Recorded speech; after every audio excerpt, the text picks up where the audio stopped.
Ladies and gentlemen, it is now 5:30 p.m. Welcome to the Planning and Zoning Commission, our work session of Monday, May 4th, 2026. April, has anyone signed up to speak on any item listed on our work session agenda? No, ma'am. Thank you. Thank you so much. Mr. Commissioner Lightfoot, would you like to give us a report on the Planning and Development Committee meeting of April 16th?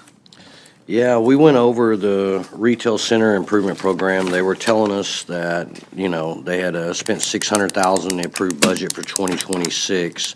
They did, however, change up.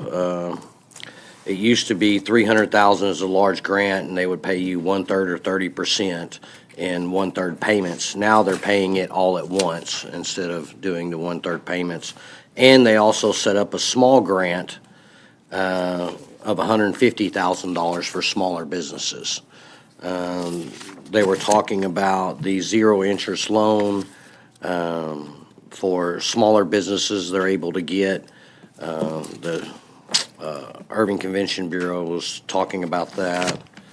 And we were discussing the charitable feeding regulations. They're basically going over some of the concerns, the health and safety of the food, the temperature, and making sure that the people that are receiving it is not receiving bad food. And so they have to notify now, based upon the ordinance, they'll have to notify the health inspectors that they're going to be doing a feeding on Tuesday at this location, so they can come out and make sure they got the proper sanitation, et cetera.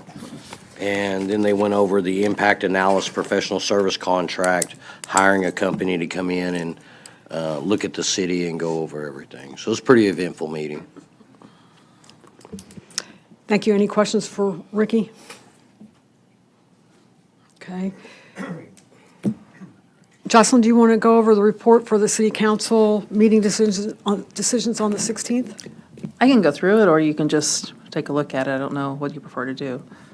Usually I'll just let me know if you have any questions. Complete detail, word by word, please, ma'am. I'll do it afterwards until 10 o'clock. Okay, first, review of the public hearing items. Any comments on the consent agenda for approval or disapproval? No concerns? On the consent agenda for approval, we have just the minutes for the April 6th meeting, and on the consent agenda for disapproval, we have one plat for disapproval, minor plat. Okay, thank you very much. Moving on to case 2025-213-ZC. Haley?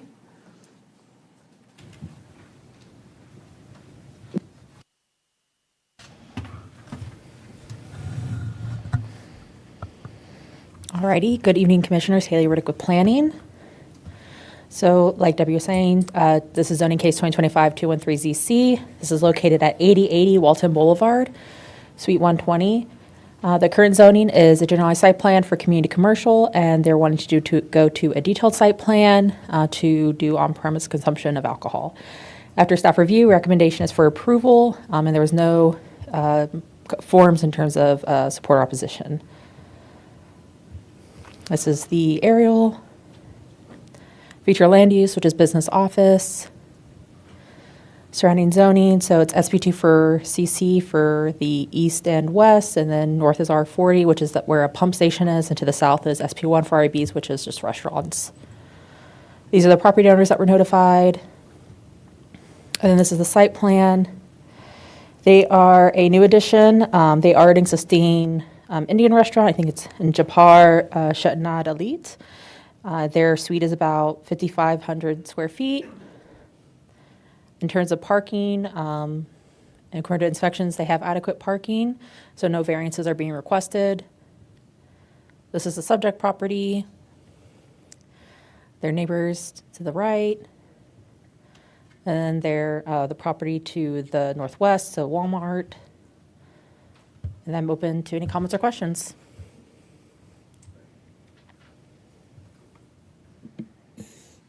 Haley, I've got a comment or a question really for transportation because, and it's not specifically for this case, but in that same parking lot, there's a development of I guess it's a retail building that's coming in that's taking up that parking space as well. How are all of those businesses meeting the parking requirements? Might be inspections. Yeah, they're actually reviewed through inspections. So typically with shopping centers, they keep a spreadsheet of the uses, the square footages, and how many parking spaces are on site. I can only assume that it fits, that taking the parking spaces away still provided adequate space for all the uses. I think that should really be looked at, because the buildings that were already there, it's a grocery store, it's a PetSmart, it's this new addition, and a restaurant was already on one end. And yeah, the restaurant, the new addition, has some parking around the corner, but the way that building is being built in the middle of the parking lot, it's taking away the existing parking spaces that was there. We'll have inspections, take a look at the permit. Thank you. And I'd like to just reiterate that that corner is such a mess with traffic now, that if there's, I know you have requirements that you have to follow in order to put a street light in there, but this is just a difficult corner. We have it on our list that we go through and do traffic counts every other year. We go through and do warrant analysis, so it's one that we have on our radar to make sure that if and when that happens, similar to what we did at Olympus and Marketplace, once that intersection met the warrants, we went through and installed the traffic signal, so we keep an eye on it. Thank you. Any questions, folks? Okay, thank you. Moving on to the next two cases, I guess, Gina, do you want to take them together? Comprehensive Plan 202652CP and 202651ZC. Yes, ma'am. We will do them together. The first one is the comprehensive plan amendment. It is located at 4203 West Royal Lane. They are requesting to change the future land use from business office to manufacturing warehouse. The staff recommendation is for denial. We did receive one comment in support and none in opposition. The subject property is outlined in red, and this is the aerial.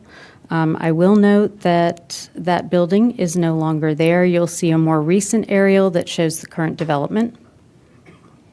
This is the surrounding zoning map. Just to point out, most of the surrounding zoning is ML20A and freeway. The notification map and the future land use map, you will see that the area in question is surrounded largely by the pink colored land use, which is business office. There is a small area of manufacturing warehouse that is located south of Royal Lane, and also another area to the west up towards the eastern boundary of DFW Airport, up towards the upper left area of the screen. Just to give a little land use history on this area, prior to 2023, the category that covered this entire area was called Business District. It did also have that light pink color. That was recategorized to the current category called Business Office due to a trend in this area that saw a lot of businesses transitioning from low-rise offices and campus commercial type buildings, actually many of which have been demoed and redeveloped with warehouses. It's kind of a mix of uses in that area due to its proximity to the airport. Staff had actually recommended at the time that it be reconsidered for manufacturing warehouse. The council felt strongly that the area remain with the business office designation for the future land use, but they did want to retain some of the areas to the south of Royal and that area to the east of the airport as manufacturing warehouse. And that is the current configuration of the land uses that we have today. This is a map that we had made that just gives a little bit more of a color representation to the existing zoning categories in the area. The dark purple and the lighter purples are the ML20s, ML20As, and freeway categories. The very light pinks are office, and the reds are commercials. Just to put the freeway and ML20A districts side by side, they do allow many of the same manufacturing, wholesale, distribution, storage, light manufacturing, as well as office uses. We also did a demolition permit status map.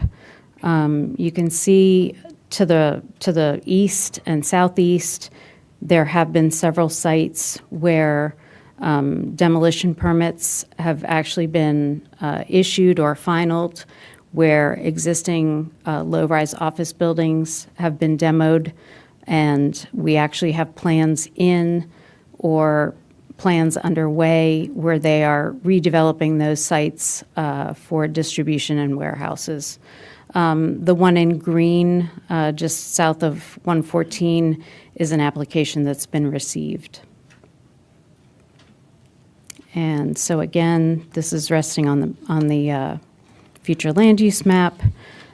Because of the trend in this area that we have seen for redevelopment of the existing office parks with warehousing and distribution, nevertheless, the City Council's recent direction has been to retain the business office future land use category in this area. And because of that, the staff cannot support the requested change of the future land use plan to manufacturing warehouse. We do recommend denial. Should the Planning and Zoning Commission want to recommend approval, we would suggest a postponement to the August 3rd meeting. This would give the Irving Police and Fire Departments additional time. They have suggested that they have additional significant questions about how the operation will work and how those operations will affect public safety operations in relation to fire and safety issues. And I am happy to take any questions you have, unless you want me to go into the zoning case first. I got one question. You did say that y'all recommend looking at it as far as postponing until August 3rd? If you choose not to recommend denial. Okay. So we're going to move it out 3 months. That'll give them enough time to do what they need?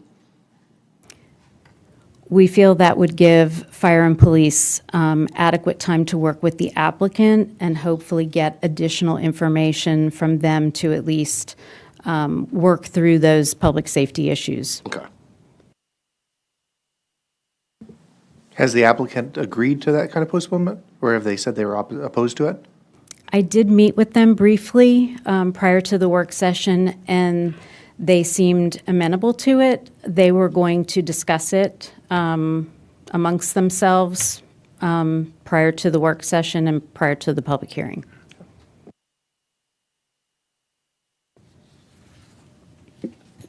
I understand that there's a Senate bill that may impact this project, that a safety plan would be required by the applicant, but it would not be required until after May. That might assist in answering some of the safety issues and questions.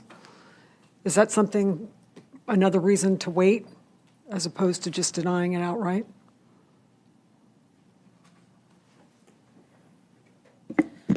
I will just say that the decision before you all is a land use determination, and the way that the business operates certainly will continue to be evaluated, and no COs would be issued until all of those matters were addressed.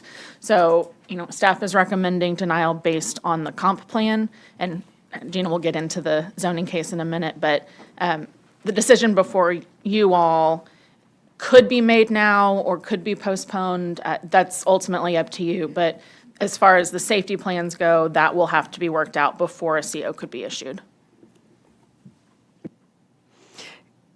It looks like you would like to have a few moments to speak. Yes, ma'am, if you don't mind. We don't mind. Thank you.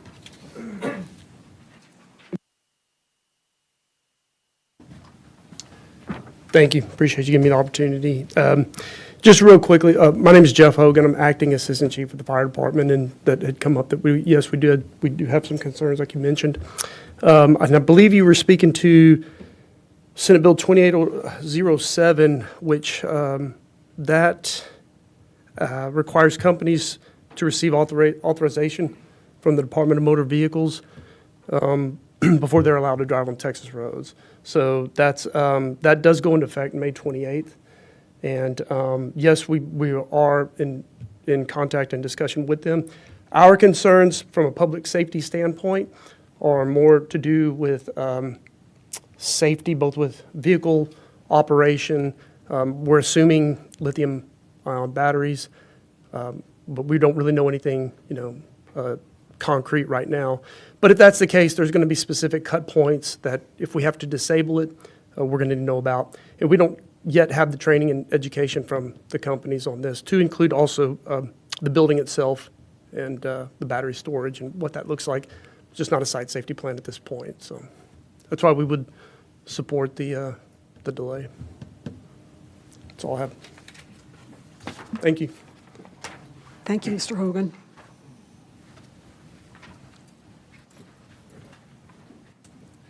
Janie, would you like to proceed with the zoning case? Sure. Thank you. So in the related zoning case, they are looking to change the zoning from freeway to a detailed site plan for ML20A zoning with the additional use of a facility for the storage, dispatch, service, and repair of an autonomous vehicle fleet. The staff recommendation is denial. Once again, we did receive one comment letter in support and none in opposition. Again, the aerial map, future land use, zoning, property owner notification, and the proposed site plan. In this particular aerial on the left, you can see the current aerial configuration. So this property had a two-story office building on the southern portion of the property. It was recently demoed, and it was reconstructed with these three low-rise office, warehouse, and distribution buildings, three of them. The applicant for this case is Tesla, and they are looking at operating this facility within two portions of the site. So the actual site plan will cover the entire lot. However, the site plan designates the two areas where they will operate out of. One is within the building suite on this lower building on the southeast portion of the site. That portion of the building is approximately 35,000 square feet, and it will serve as their maintenance operation and related offices. So in that particular area is where they would be maintaining all of the vehicles. In the parking lot area in the center of the site is going to serve as a remote parking area that will be where all the vehicles would be parked either in between jobs, so in between dispatch calls, possibly just while they're waiting for maintenance or while they're waiting to be charged. This area down here has parking not only for the employees of the maintenance facility, but it also will have approximately 17 EV charging stations. So that's where the vehicles will be able to go to be charged. In addition, they will have 212 spaces will be provided in this remote parking area for the autonomous vehicles that are awaiting maintenance or in between jobs. In the applicant's letter of intent, they say that the operations will primarily include interior and exterior cleaning, as well as minor maintenance and repairs, such as software upgrades, tire replacement of minor parts, and the operation will be 24/7 activities associated with maintenance and repair. All vehicle maintenance will occur within the enclosed building, and any service, maintenance, and repairs anticipated to take more than one day will require vehicles to be stored within the building. The parking area will not be used for any outdoor vehicle storage. And this is just an area that shows, or a detail that shows those areas of the building and the parking area enlarged. And their project description.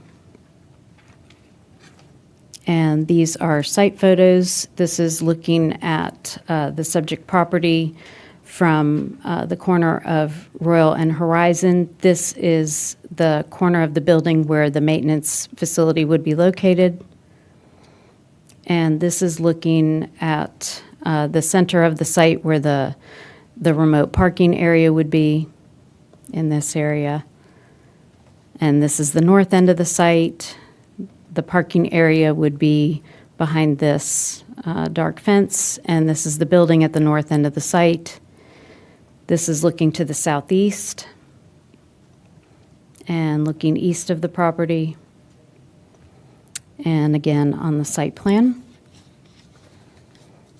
And regarding the staff's recommendation, again, with the City Council's recent direction to retain the business office future land use, because of the staff's inability to support that request, we also are not in support of the related zoning request, and we recommend denial. Once again, if the commission feels inclined to support the request, we would recommend a postponement again until August 3rd, which would allow the police and fire departments to have additional time to work with the applicant to address public safety concerns about the operations of the potential client. And I'm happy to take any other questions you have. So I have a question related to postponement and considerations for this proposed use. So I've read some literature that this is, it strikes me as similar to data centers in that this, I don't think this is going to be the last time we see this kind of proposal. And while coming up with criteria may not be directly relevant to this case, it's an opportunity to consider creating something like what the city's done with data centers, whether that be being mindful of being away from residential areas or traffic impacts. Because what I've read is that these can sometimes lead to just these autonomous vehicles driving around neighborhoods, while they wait for service, or noise levels that are unintended, things like that just we haven't seen before. And so I don't know if a conditional use permit type of proposal would be appropriate, but I think this would be an opportunity for I guess one question I have is, I don't know if the city has looked into this or is considering taking an approach similar to data centers where we would create a certain designation or an approach to these kinds of proposals. But I would think that would be one reason to postpone it, or at least this is an opportunity to consider that. Well, I should have mentioned actually at the beginning that this is a very new technology, and it is a use that we have absolutely nothing in our code that addresses it, which is why when we have a situation like this, we do choose the SP, the site plan zoning, that allows us a little bit more control. It is also so new that many other cities don't have regulations yet, and they are also using things like site plans and So we do hope to do a little bit more research because we know, as with data centers, these are probably going to become much more common and much more popular. And we would like to research these more intensely and hopefully find a more concrete way to address these in our code. And from a zoning perspective, we can only look at what they're doing at the site. So for this one, it's outside storage. That's why we went through this zoning process and looked at it differently from, different typical manufacturing or distribution that are more inside of building. So this, in a very black and white position, this is outside storage. But the state is pretty clear about not being able to regulate anything once it gets off this site. So from a zoning perspective, like data centers, we can regulate everything on the property, the noise and the landscaping and all that, no question. But it's when you get onto the public streets, it's when they're operating as a vehicle that we are essentially preempted by the state. So yes, we could, if there are things that we need to regulate that would make the property and where the cars are being stored operate better, that is something that we could do from a zoning perspective. But we couldn't regulate how they circulate or anything from that perspective.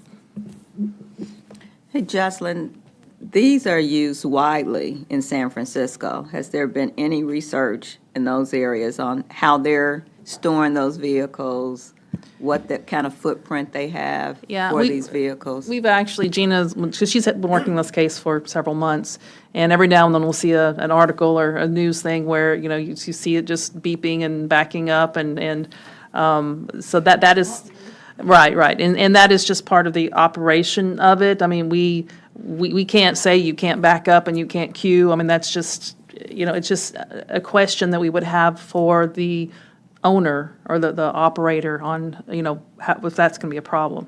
I know some of the ones in San Francisco and some of the others are in more residential areas. So, if you're next to a multifamily or something and you're beeping at 2 o'clock in the morning, for several hours, that's going to be a problem. Versus whether you're in an industrial area, you shouldn't be bothering anybody. Maybe there's software issues that could fix that. That's more of a functionality. Yeah, I'm just thinking from a footprint and how they operate here from a planning and zoning perspective.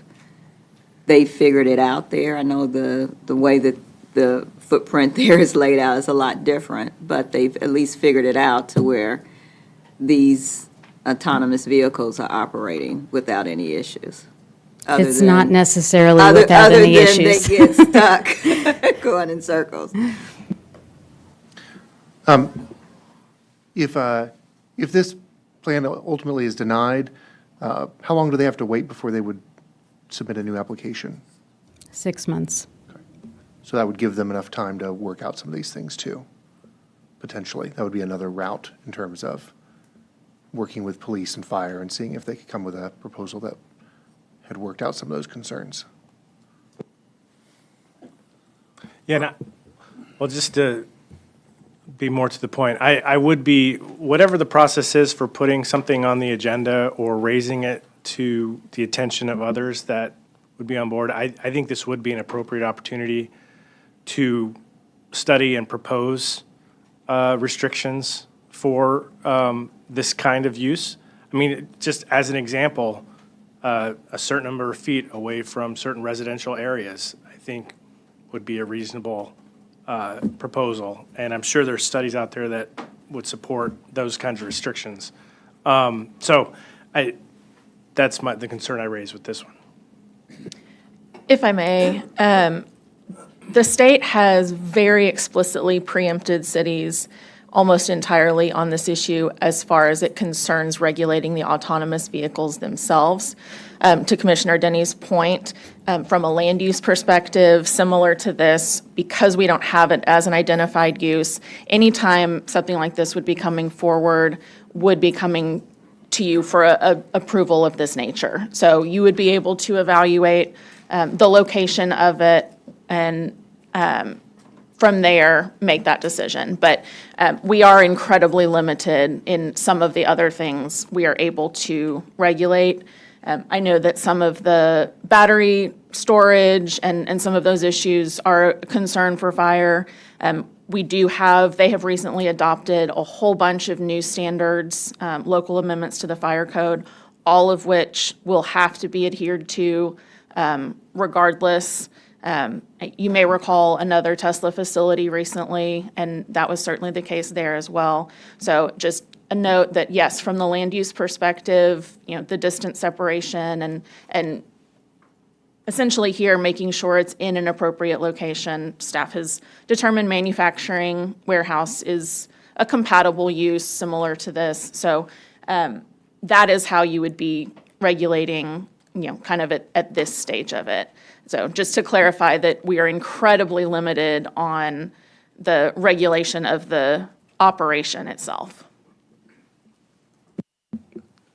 So on the comprehensive plan, you're recommending denial, and didn't you say that City Council wanted the land use to continue to be business office here, not manufacturing warehouse? Correct.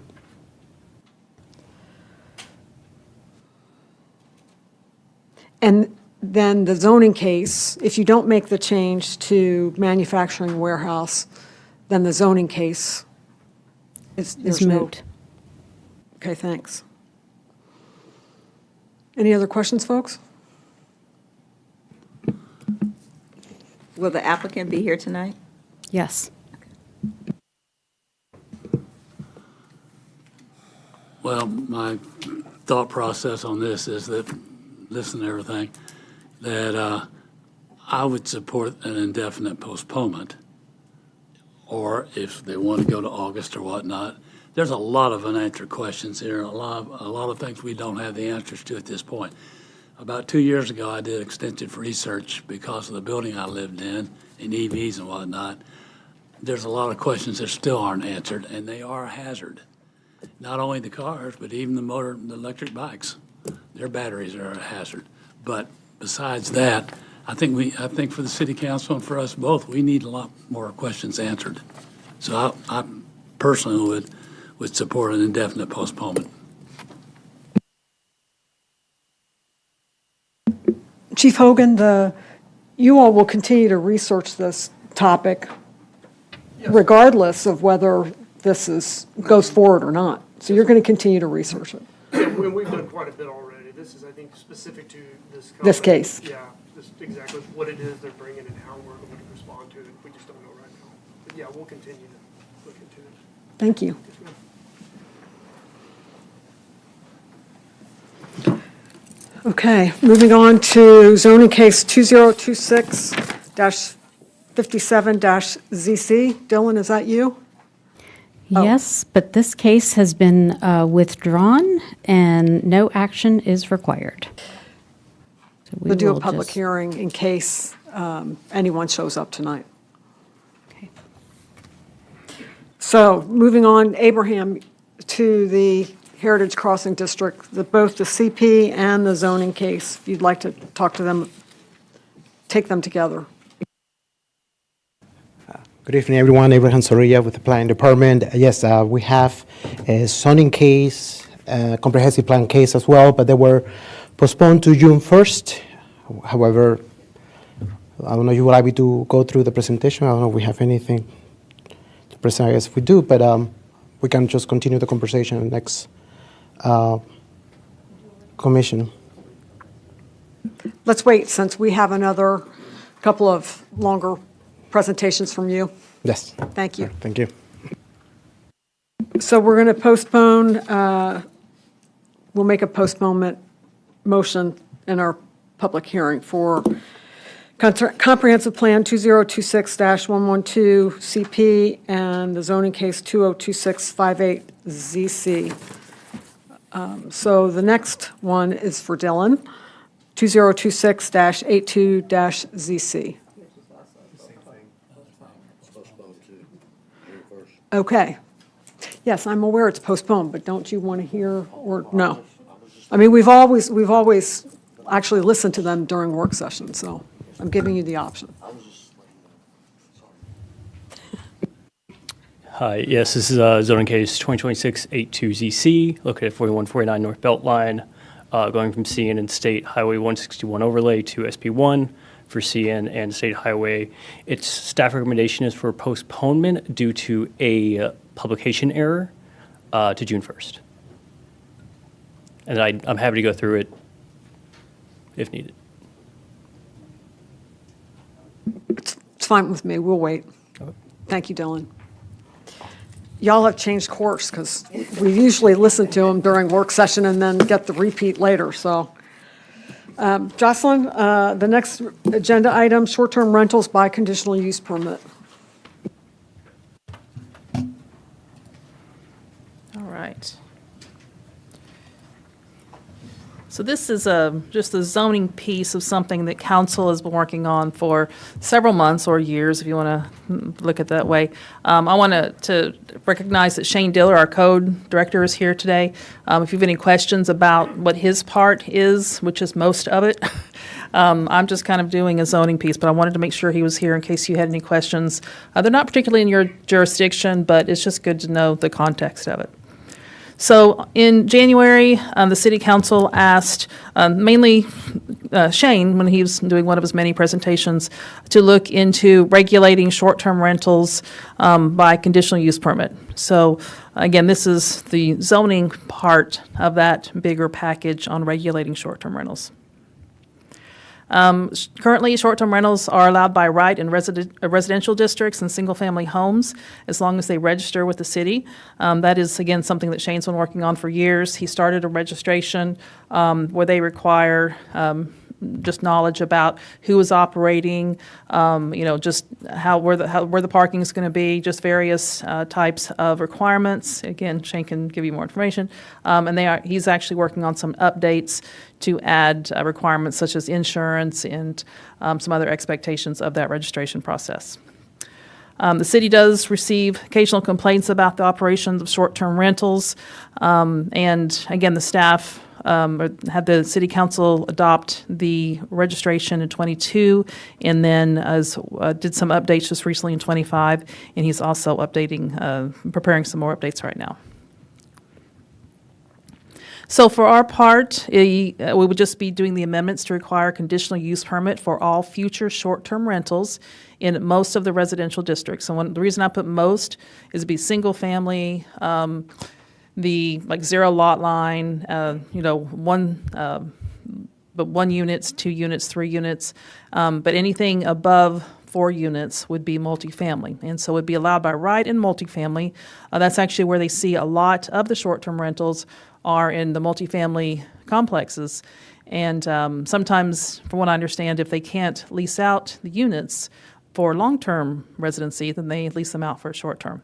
So that apparently is a pretty popular thing for some of the multifamily operators to do currently. But this regulation would not apply in the multifamily structures, just in those single and 2s and 3s.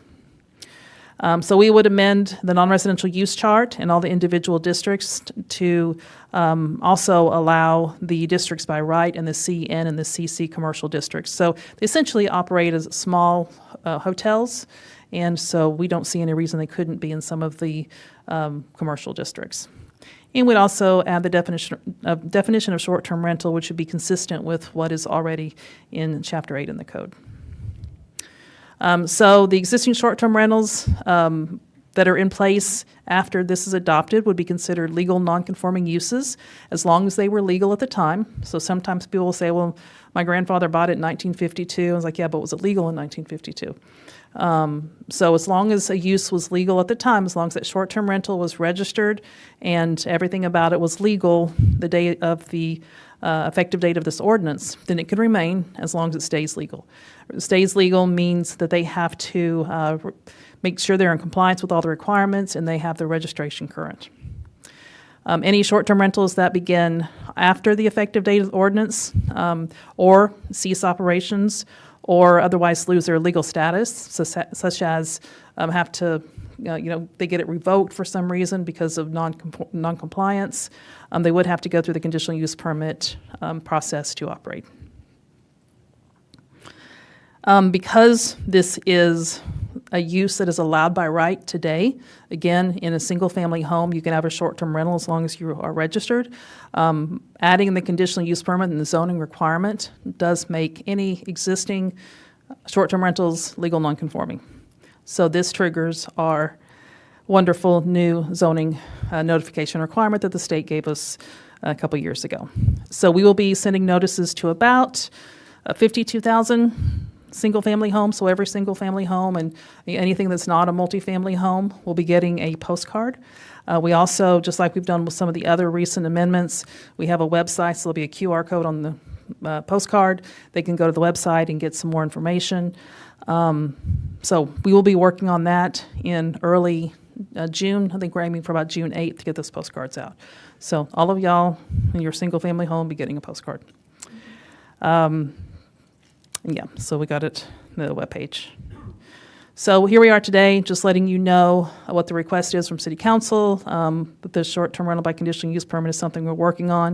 I'll be mailing out in June. And this is scheduled to come to the City Council, to the Planning and Zoning Commission on July 6th and to the City Council on July 30th for your consideration. Be happy to answer any questions. Again, Shane is here if you have any questions about the registration or any of the specifics that he's working on. So if the property it's a legal non-conforming use and then the property sells, is that short-term rental legal non-conforming use taken away? I believe with the registration, they'd have to re-register, so that would make it, that would trigger Required the to- conditional use permit. I believe that's the intention. Great, thanks.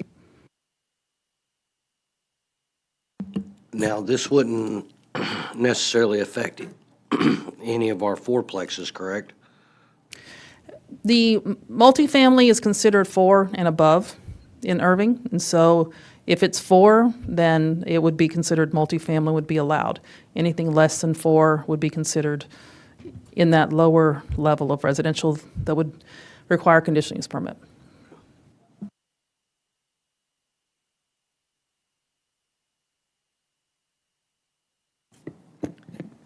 What prompted this kind of action?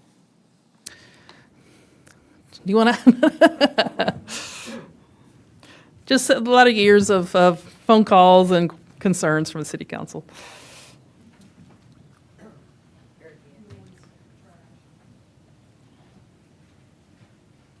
You're the specialist. Absolutely. Good evening, Commissioner. Shane Diller here, Code Enforcement Director. When the city adopted the current ordinance in 2022, it was registration only. So there were no real operating standards. They just had to notify us that they were operating short-term rental and how to contact the owner or host in the event of an emergency. And over time, as the city council has continued to hear concerns from residents about short-term rentals, we have added different operating standards and further restrictions to the ordinance. In 2025, we added some significant additional requirements about operation limitations, and the council continues to hear concerns about the short-term rentals. So we're looking at what else is commonly done in this space to regulate short-term rentals, and we have an ordinance, we have several ordinances running in tandem to adopt additional operation standards and restrictions on the short-term rentals across the board, including an inspections requirement, and then regulating them by land use through this CUP process in order to make sure that we've got as strict a regulation as possible on the short-term rentals that are operating. Now, about how many short-term rentals are in Irving that you may know of? We contract with a company called Lodging Revs to track the internet for short-term rental ads, and it's a little complicated to identify those that are not in single-family homes because of the algorithms and photos and internet information they use. So we know right now we have 190 registered short-term rentals in single-family homes in Irving, and then we've got a handful registered in apartments, but we have anywhere anywhere above probably 75 to 150 more of those that number waffles back and forth depending on what lodging res is finding, that are possibly operating in apartments right now. So we're estimating once we increase our enforcement and investigative efforts next year, we could identify as many as 340 operating in Irving right now. And how many complaints have you had out of those, percentage-wise, when comparing it to just a regular long-term lease, or actually just a residential home? I don't have real firm stats in regards to the percentages. I can tell you that the police department keeps track of calls for service at short-term rentals, and the code enforcement department, of course, we track our own numbers there. We've got a decent amount. Without having numbers specifically in front of me, we have a decent amount of calls for service and complaints at short-term rentals. I can tell you that many of those are at repeat customers, if you will, that not all short-term rentals are receiving calls for service. And in code enforcement ourselves, we've only had to get to the point to where we've revoked one registration so far for a short-term rental that was violating city ordinances. So I would not say that it's an overwhelming amount as far as the workload we've seen so far. It's a steady drumbeat of complaints and concerns, both at us and at the police department regarding noise and parking. I came into 2 or 3 complaints from over the weekend at short-term rentals, for example. But I don't have specific numbers in front of me here. At presentations we're preparing to present, and we can bring these numbers back as we get ordinances before you. We can talk in more detail about that landscape and sort of what we're seeing complaint-wise, what we're seeing enforcement-wise from both the police department and code enforcement on the short-term rentals. What are your plans with FIFA coming? Because I suspect people are that's not registered are gonna be doing it. We have seen an increase in registered short-term rentals. 3 months ago, we had just under 170 short-term rentals, and that number went up to just above 190 as of now. And that's the largest single increase we've seen in that period of time in short-term rentals since we've been operating the registration in '22. We do have planned patrols, so code enforcement's going to put our evening and weekend officers out on the nights where we know that there are matches occurring where people may be in town, so that we can proactively check the short-term rentals that we know of that are registered, and then be available to assist PD should they get a call to a short-term rental that is having a party, let's say, or there's disturbances, so that we can document what we need to document in order to take action against the registration while the police department deals with their end of the call.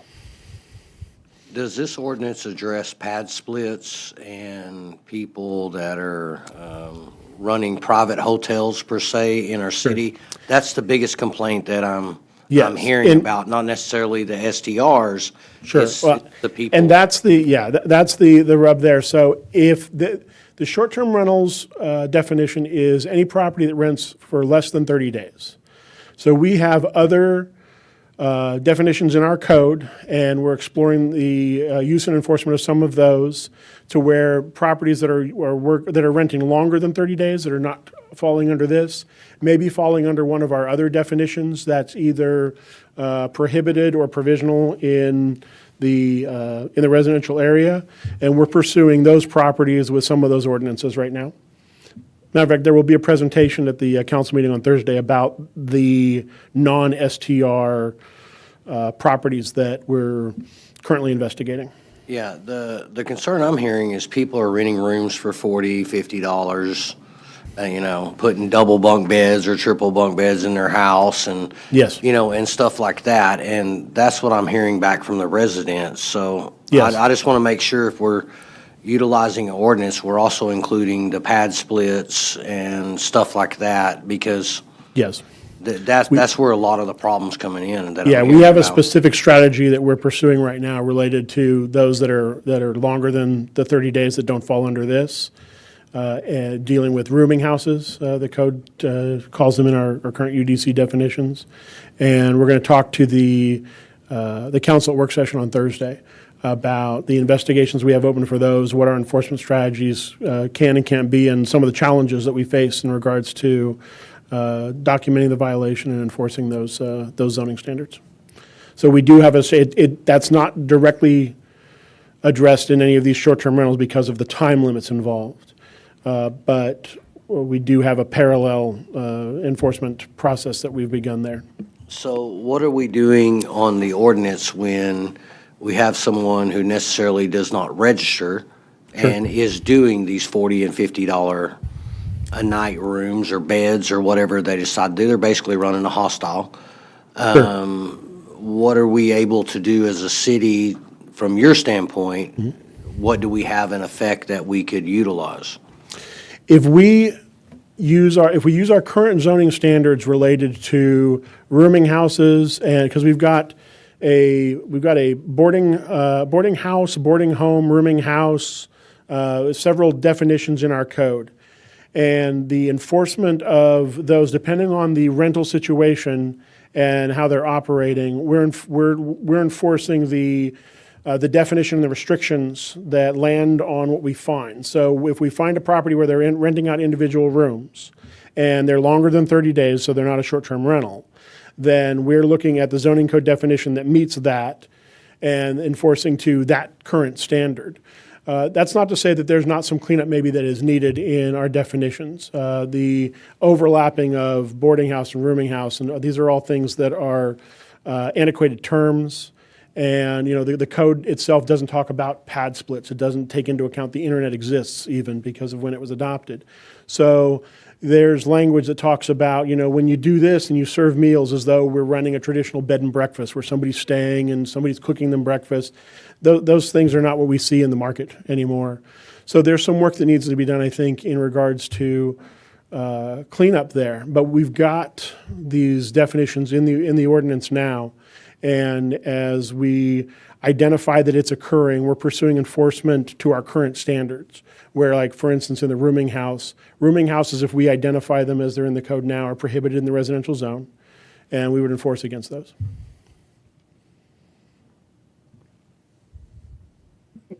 Shane, how long are we recommending the CUP be issued for? We don't have a time limit specifically adopted or recommended at this point. Do you think we should? Or why wouldn't we? Turn that over to my planning expert. Why wouldn't we? Code enforcement is happy to enforce whatever standard they land on. But yeah, that's my political answer. But I'm not sure if we've we haven't batted really- that around yet. I think might still be in the works. By default, the conditional use permit is indefinite. So if P&Z chooses to set a policy, if council chooses to set a policy of each of them are 2 years or 3 years, then that is, and we can recommend a date. We just don't know, and we'll work with code too. Maybe it is 2 years to see, kind of give them a trial run and make sure they operate their STRs appropriately. And then maybe they come back and you give them 3 years or 5 years. But that'll just be kind of a policy decision from P&Z and council as we move forward with a conditional use permit for the STRs. Yeah, I was thinking 6 months. Oh, I've never seen one that short. They'd barely be out of the cycle before they'd get there. I understand, but they certainly have been, if they're problematic from day one. I think there's a small set that's problematic, but this will help know where they are for sure, yeah. My question is to Shane, are we going to set up a special, I guess, group of people within code enforcement that's going to be working these STRs and split pad situations and stuff like that to make sure that we're dedicating enforcement to that? Or is this going to be just incorporated in their daily duties? No, right now, STR enforcement is another duty as assigned to the multifamily housing team. So as we get complaints or as we find properties that are not registered, that team currently takes on enforcement. We're right now doing budget analysis, and we're in the middle of the city's budget process. And we're looking at what it would take to add dedicated staff, how much of that staff we'd needed, what the fee would need to be to recover those costs. We're in the middle of analyzing all of that right now. And as we go through those discussions with the finance team, the city management team, and then ultimately the council, we're going to have some recommendations there in regards to what we think the best practices would be to be as effective as we can be and yet make it as cost neutral as it could be. Similarly, are we looking at a policy for auto rentals, since that is also another rub for people who don't want that in their neighborhood? Yes, some of the code cleanup that we did in 2023 and 2024 helped us significantly in regards to those auto rentals and the new market, the internet-based market, if you will, for renting vehicles. So since we have had that ordinance in place, we've been able to close a couple of those operations. And we've not had any, we don't have any on our radar right now that are operating in a problematic way. So we feel like that was a great win that we got in the zoning code back in late 23, early 24.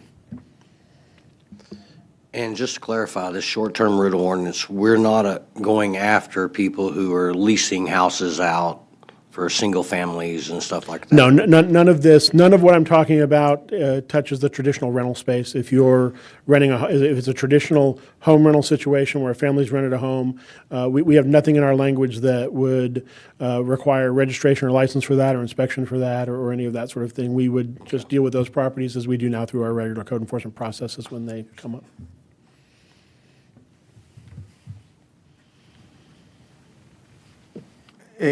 Are there any concerns with maybe the legality with the restrictions that may be imposed?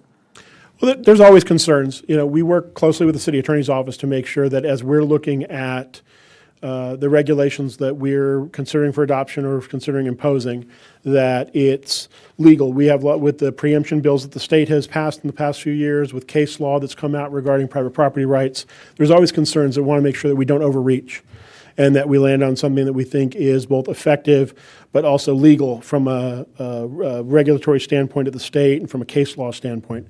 So yes, that's certainly a concern, and we stay locked at the hip as we develop these ordinances with the city attorney's office to make sure that we land in the right spot with those. Recently, I was in a meeting last week in Austin. This was a big topic about it, and Idaho just passed a law actually where it's banning cities and counties from proposing any kind of ban on Airbnbs. Sure. So that was a big talk in Austin last week. Yeah, we watch this next session of the legislature closely. In the last legislative session, they adopted a number of ordinances that regulate and restrict our ability to deal with home-based businesses. And one of the things they did, which I think is a little telling, is that they specifically carved out short-term rentals from that preemption. So they said you can't do any of this related to home businesses in these ways unless it's a short-term rental, in which case go ahead and regulate it. So we get a little mixed message sometime out of Austin in regards to what they're wanting to do there. And at least the data we were provided is that is less than 1% of complaints on Airbnbs. So it's like a loud minority. Sure. And that's what you probably hear on the news about Sure. running, I don't know, criminal activity or trash and parking. But when you compare all the data on residential, it's just about less than 1%.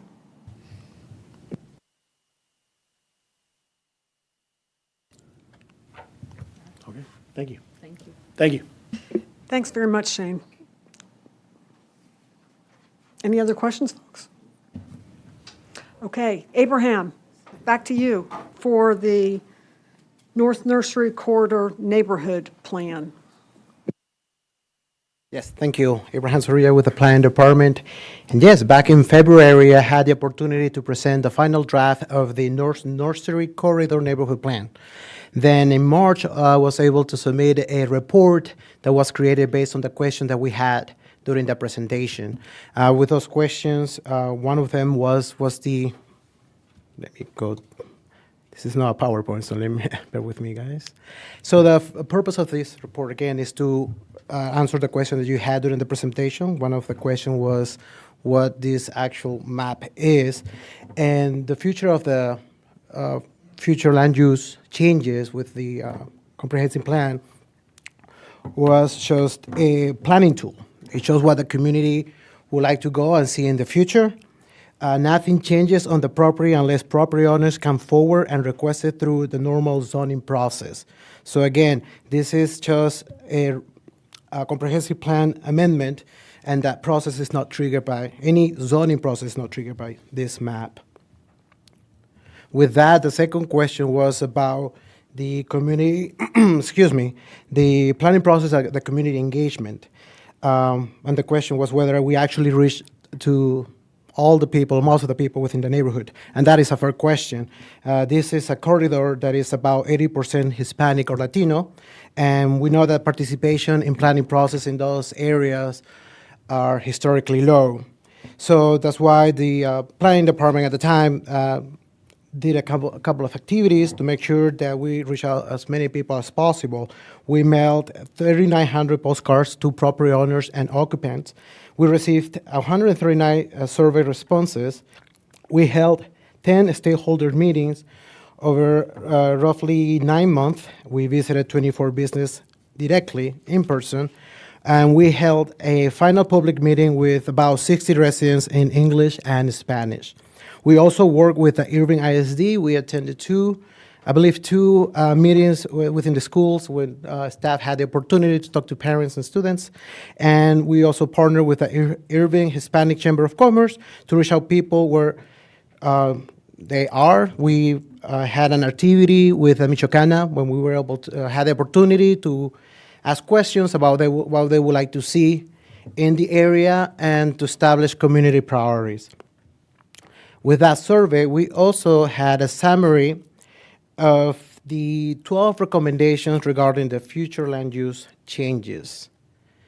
All of them in one table where we specify the location and the proposed designation. And for section 4, we go into detail for every single for every proposal.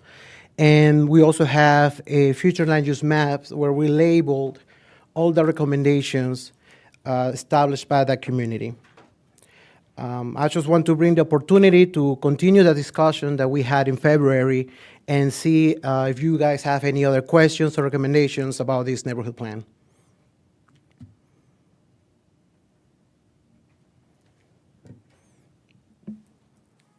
Abraham, I think the last time we met, it was before you were having, I think, the last community meeting. So what was the community's feedback? Actually, the last community meeting we had was the final meeting it was last year, when we had the opportunity to meet with the table, and they had an event, and we took the opportunity to talk as many people as possible, and we got a count of around 60 people. So I don't recall that I was having a community meeting based on this neighborhood plan. Okay, I thought it was a mistake. Oh, I'm sorry. Maybe I'm confusing with the actual meetings that we have with the stakeholders. We have met with I'm sorry, that is Heritage. Never mind. Sorry, I'm working on 2 projects now, so I apologize. Maybe I was thinking Heritage. Probably, yes.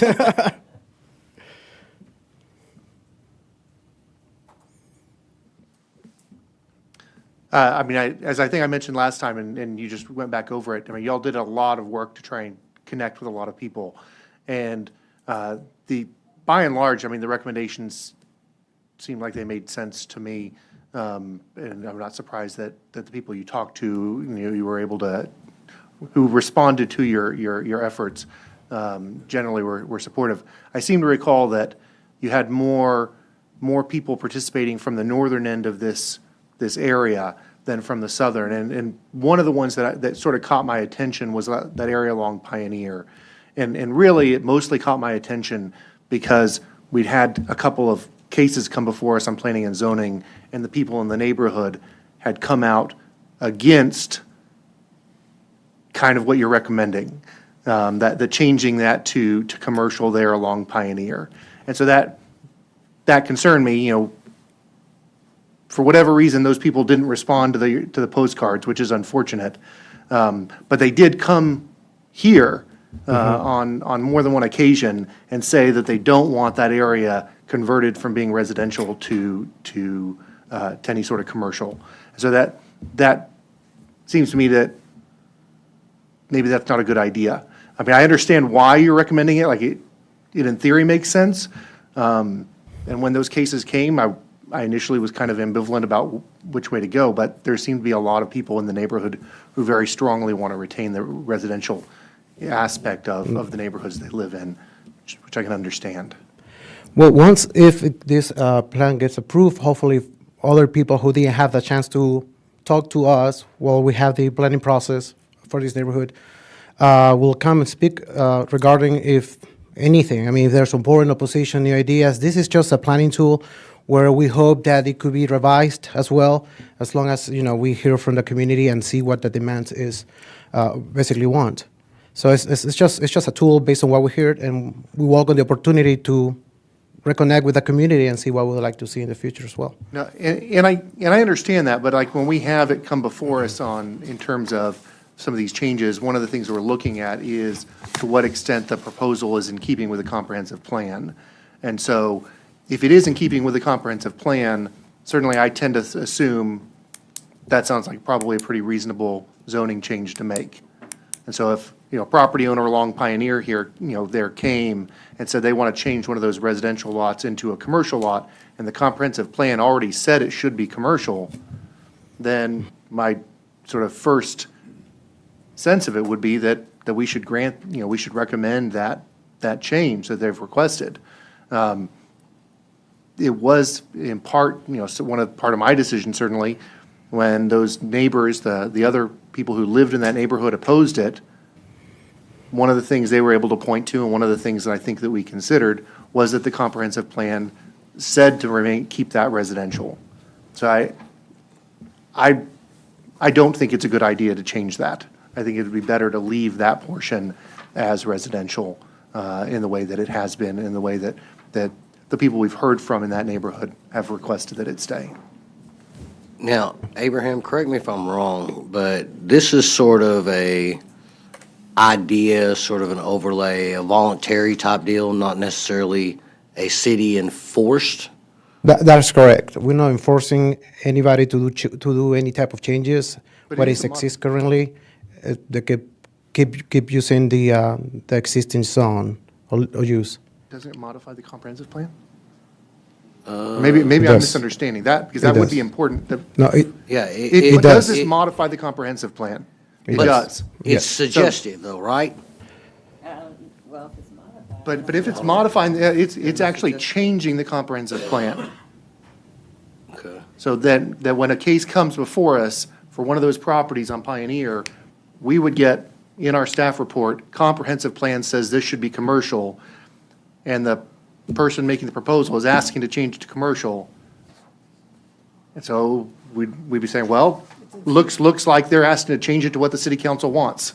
Yeah. That's what concerns me.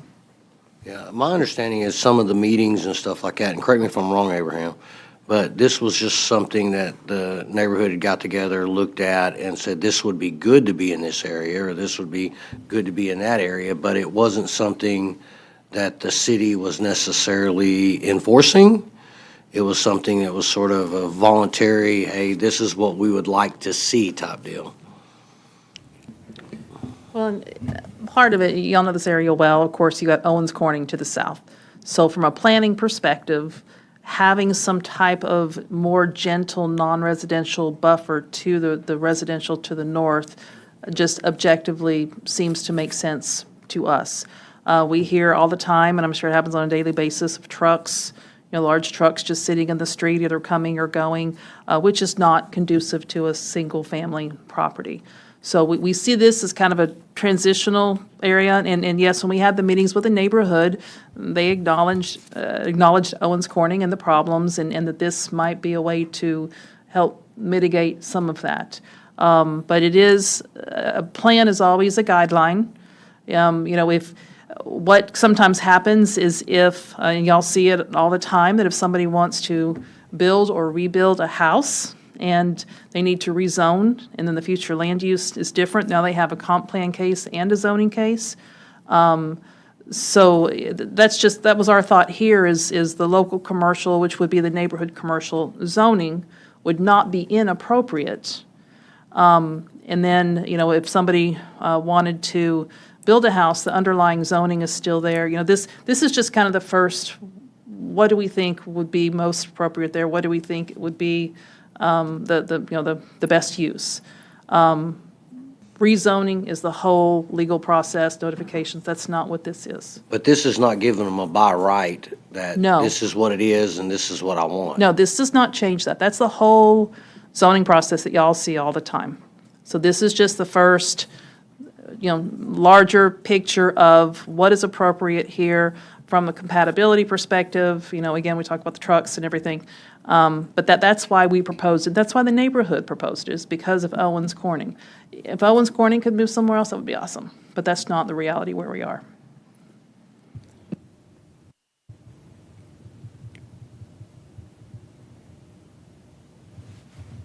I think you mentioned that that neighborhood commercial that you're talking about would be like a small printing office, or, it wouldn't be a heavy commercial use.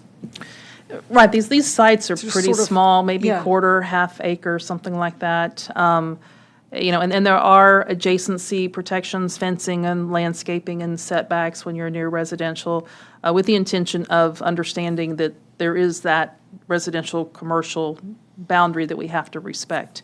But yeah, nothing too big can go here unless people assemble, but even the configuration of the lots is very irregular, so it'd be difficult for anybody to assemble for something larger here. So that's what we would see. Even you can't do a contractor's office in local commercial. So it's intended to be, hopefully CPA offices, or like the coffee office we just had that got withdrawn. That was their intention, is they just had kind of their office space, a gathering area, and just some of the more gentle uses. That's the intention of a local commercial. So are you looking for us to make a motion to present this to City Council? Not tonight. So this is this is not on your agenda for consideration. So we will never bring anything to you and then ask for you to act on it that night. And we never assume that y'all are ready to go. So if we get direction from you tonight, then you will see it on your June agenda, and then council would see it on the next meeting after that.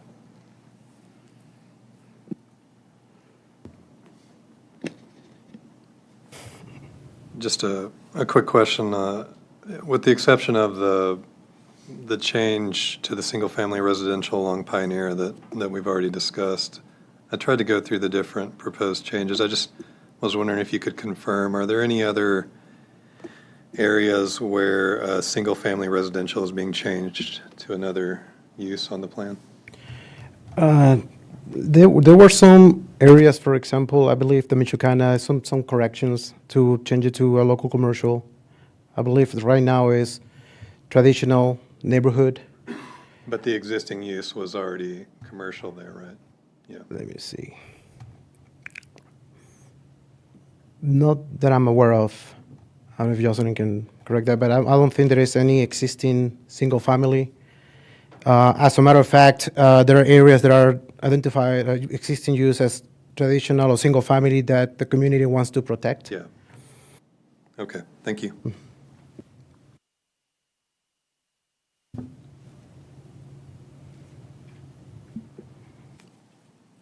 Thanks, Abraham. Sure. Very detailed. It's really amazing how much you can pull into a graphic and a chart. Really summarizes a lot of thought and conversation. Thank you. Sure. If I may get ready for heritage.